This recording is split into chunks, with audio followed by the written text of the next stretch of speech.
नमस्कार दोस्तों, बहुत बहुत स्वागत करता हूं आप सभी का हमारे इस नए वीडियो में। अमित शाह ने अभी तक ना तो इस्तीफ़ा दिया है, ना ही माफ़ी मांगी है। 2 दिन का अल्टीमेटम और बचा है। अमित शाह को माफ़ी मांगनी पड़ेगी। पूरा बहुजन समाज इस समय एकजुट हो चला है और बहुजन समाज के तमाम नेता इस समय सड़कों पर उतरने का ऐलान कर चुके हैं। ख़ासतौर से बसपा सुप्रीमो मायावती जी को लेकर खबर ये है कि मायावती जी भी सड़क पर उतर सकती हैं। लखनऊ में खास तौर से मायावती जी सड़क पर रहेंगी और आकाश आनंद को लेकर खबर यह है कि आकाश आनंद दिल्ली में इसका नेतृत्व करने वाले हैं।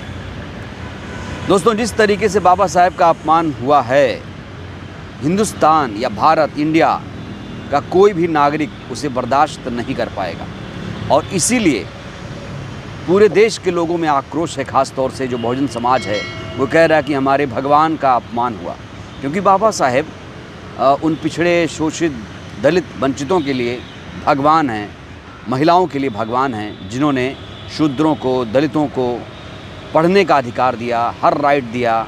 महिलाओं को पढ़ने का अधिकार मिला। इससे पहले महिलाएं पढ़ नहीं पाती थीं, नौकरी नहीं कर पाती थीं और संविधान नहीं होता तो आधी आबादी का क्या होता, ये भी आप सोचिए। संविधान नहीं होता तो मायावती जी भी नहीं होती, ये भी आप सोचिएगा।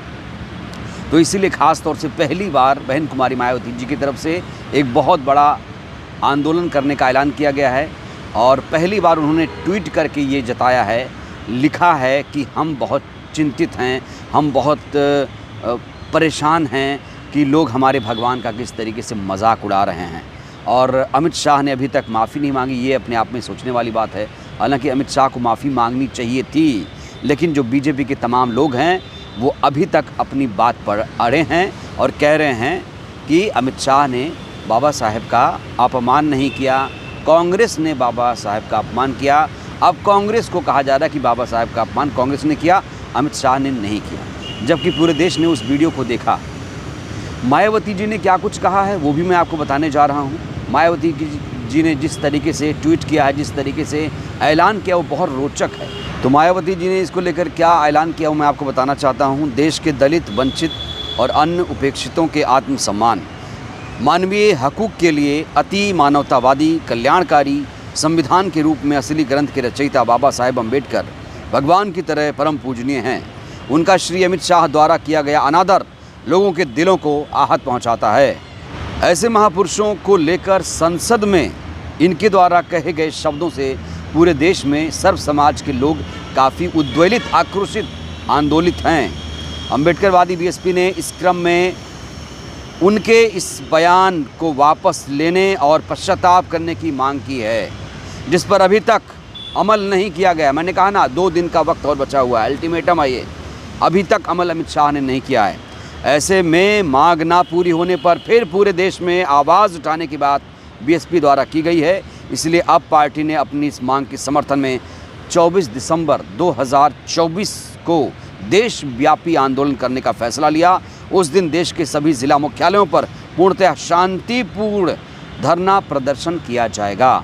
दलित बहुजनों को अपने पैरों पर खड़ा होकर आत्मसम्मान के साथ जीने के लिए आजीवन कड़ा संघर्ष और आरक्षण समेत उनके अनेकों कानूनी हक दिलाने वाले उनके सच्चे मसीहा बाबा साहेब नहीं रहने पर उनके अनुयायियों का हित और कल्याण ही उनका सबसे बड़ा सम्मान है, जिसके लिए बीएसपी समर्पित है। अतः कांग्रेस और भाजपा आदि पार्टियां अगर बाबा साहेब का दिल से आदर सम्मान नहीं कर सकती तो उनका अनादर भी ना करें। बाबा साहेब के कारण SC, ST, OBC वर्गों को जिस दिन संविधान में कानूनी अधिकार मिले, उस दिन उन्हें 7 जन्मों का स्वर्ग मिल गया। मायावती जी ने साफ तौर से कहा है कि जिस दिन संविधान लागू हुआ उसी दिन SC, ST, OBC को 7 जन्मों का स्वर्ग मिल गया। और जो ऐलान किया वो काबिल तारीफ़ है। हर तरफ बहन जी की समय चर्चा हो रही है। एकलौती ऐसी पार्टी है जिसने राष्ट्रव्यापी, देशव्यापी आंदोलन करने का फैसला लिया है और मायावती जी ने पहली बार, मुझे लगता है कि इस तरह ट्वीट करके ऐलान किया है और कड़ी चेतावनी अमित शाह को दी है, बीजेपी को दी है कि इस तरह के अनादर बर्दाश्त नहीं किए जाएंगे। और अभी वक्त है 2 दिन का, माफ़ी मांग लो, पश्चाताप कर लो, नहीं तो बाबा साहेब का जो अपमान, अनादर करेगा वो निस्तो नाबूद हो जाएगा। बहरहाल दोस्तों, इस वीडियो में इतना ही। मायावती जी ने जिस तरीके से ऐलान किया है, इस आंदोलन को लेकर आप लोग क्या कहेंगे इस कदम को आप कैसे देखते हैं, आप लोग भी कमेंट करिएगा। बहुत बहुत शुक्रिया।